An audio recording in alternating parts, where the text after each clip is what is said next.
Hello good morning जय जगन्नाथ ଆପଣ କେମିତି ଅଛନ୍ତି କେମିତି ଥାନ୍ତୁ ଭଲରେ ଥାନ୍ତୁ ଜଟରେ ଥାନ୍ତୁ ତ ଚାଲନ୍ତୁ ସକାଳେ ଟିକେ ଛାତ ଉପରକୁ ଯିବ ଛାତ ଉପରକୁ ଆସିଲା ବେଳକୁ ଦେଖିଲି ପାରାମାନେ ଆସିଲାଣି ତ ତାଙ୍କୁ କିଛି ଖାଇବାକୁ ଦେଇଦେଲି ତ ସେମାନେ ଖାଇଲେ ତ ମୁଁ ଦେଖିଲି କି ବହୁତ ସାରା ଫୁଲ ଫୁଟିଛି ପୂଜା ପାଇଁ କିଛି ଫୁଲ ତୋଳି ନେବା ଭାବିଲି ତାପରେ ଗଲି ଫୁଲ ଗଛ ପାଖକୁ ତ ସେଠି କିଛି ମନ୍ଦାର ଫୁଲ ହେଇଥିଲା ତାକୁ ମୁଁ ତୋଳିଲି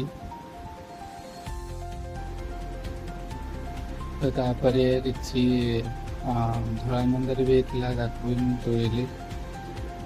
ତାପରେ ଚମ୍ପା ଟାଇପ୍ ଫୁଲ ସେଇଟା ତାକୁ ବି ତୋଳିଲି ଗୋଟେ ଗୋଲାପ ଫୁଲ ମଧ୍ୟ ହେଇଥିଲା ତାକୁ ବି ତୋଳି ନେଲି ତାପରେ ଏଠି କିଛି ଟଗର ଫୁଲ ହେଇଥିଲା ତାକୁ ମଧ୍ୟ ତୋଳିଲି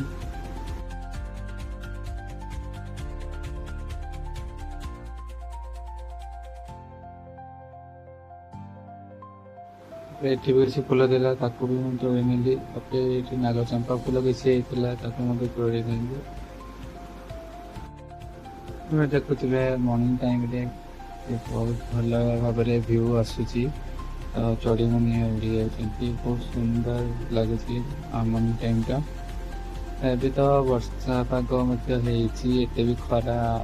ଦେଇନାହିଁ ତ ଆହୁରି ବହୁତ ସୁନ୍ଦର ଲାଗୁଛି ତାପରେ ବାଲକୋନି ପାଖକୁ ଯାଇଥିଲି ସେଠି କିଛି ମନି ପ୍ଲାଣ୍ଟ ଲାଗିଥିଲା ତାକୁ ମଧ୍ୟ ପାଣି ଦେଇଥିଲି ଆଉ କିଛି ଏମିତି ଶୋ ପାଇଁ ଲଗାଇଥିଲା ଗଛ ତାକୁ ବି ପାଣି ଦେଇଥିଲି ତା ମୂଳରେ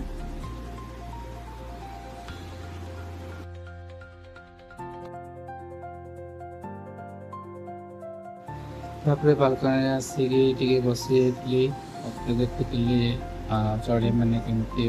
ଉଡ଼ିକି ଯାଉଛନ୍ତି ବହୁତ ସୁନ୍ଦର ଲାଗୁଥିଲା ସେଥିପାଇଁ ପବନ ବି ବହୁତ ଭଲରେ ହେଉଥିଲା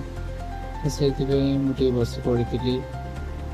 ବାଲକୋନିରେ ବସିକି ଦେଖୁଥିଲି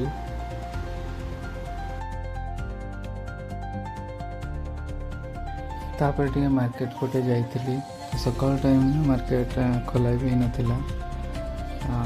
ସବୁ ବନ୍ଦ ଥିଲା ତାପରେ ଗୋଟେ ପେଟ୍ରୋଲ ପକାଇବା ପାଇଁ ପେଟ୍ରୋଲ ପମ୍ପ ମଧ୍ୟ ଗଲି ପେଟ୍ରୋଲ ପମ୍ପରେ ଟିକେ ଭିଡ଼ ଥିଲା ସେଠି ଟିକେ ଠିଆ ହେଲି ତାପରେ ଗାଡ଼ିରେ ପେଟ୍ରୋଲ ପକାଇ ସାରିକି ପୁଣି ରିଟର୍ନ କଲି ରିଟର୍ନ କଲା ଟାଇମ୍ରେ ଦେଖିଲି ମାଛ ଦୋକାନ ସବୁ ଖୋଲା ହେଇଥିଲା ତ ଏପଟେ ନଦୀରେ ବି ଦେଖୁଥିବେ ପାଣି କମି ଆସିଲାଣି ତ ବର୍ଷା ବି ଛାଡ଼ି ଯାଇଛି ଯେତେ ପାଣି କମିଯାଇଛି ଏପଟେ ଚିକେନ୍ ଦୋକାନ ବି ଖୋଲି ଯାଇଛି ଚିକେନ୍ ମଟନ୍ ମାଛ ଦୋକାନ ସବୁ ଖୋଲି ଯାଇଛି ଆଉ କିଛି ଦୋକାନ ଖୋଲିନି ତ ମୋତେ ମିନି ଭିଡ଼ିଓଟି ଭଲ ଲାଗିଥିବ ଲାଇକ୍ ସେୟାର କମେଣ୍ଟ କରିବେ ଜୟ ଜଗନ୍ନାଥ।